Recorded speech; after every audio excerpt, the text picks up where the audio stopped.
This is my RIZZINI over and under shotgun. The simplest way to show you around it is to take it into pieces.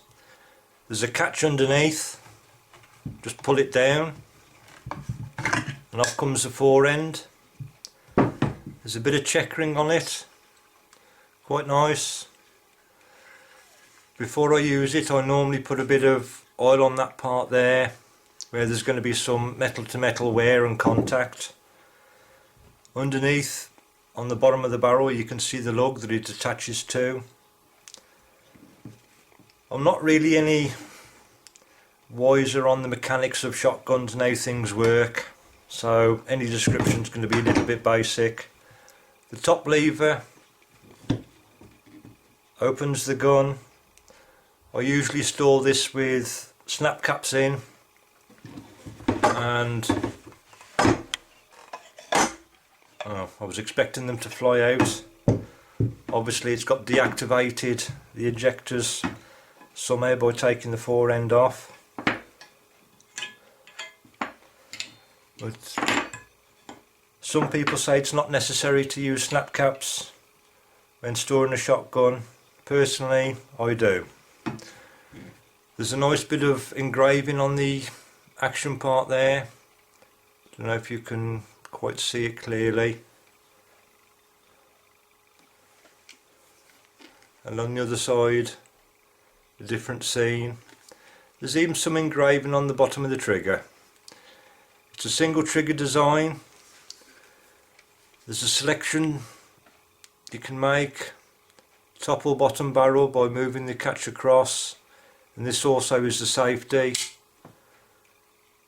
That's now safe and that's ready to fire.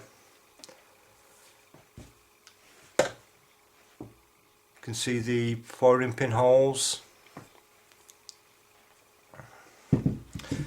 This is a 30-inch barrel version. I've already had one of these before, a 28-inch version, and I must say, I must admit to preferring the 28-inch.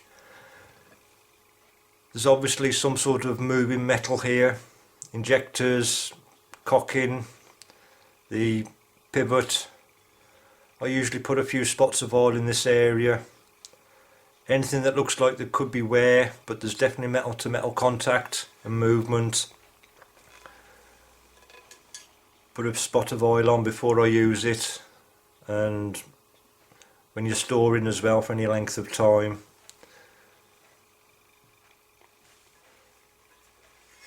You can see the barrels.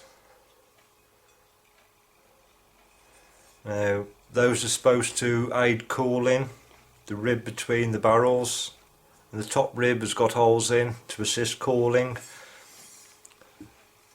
There's a small brass bead there for a mid-sight, and at the end a little orange bead sight there as well.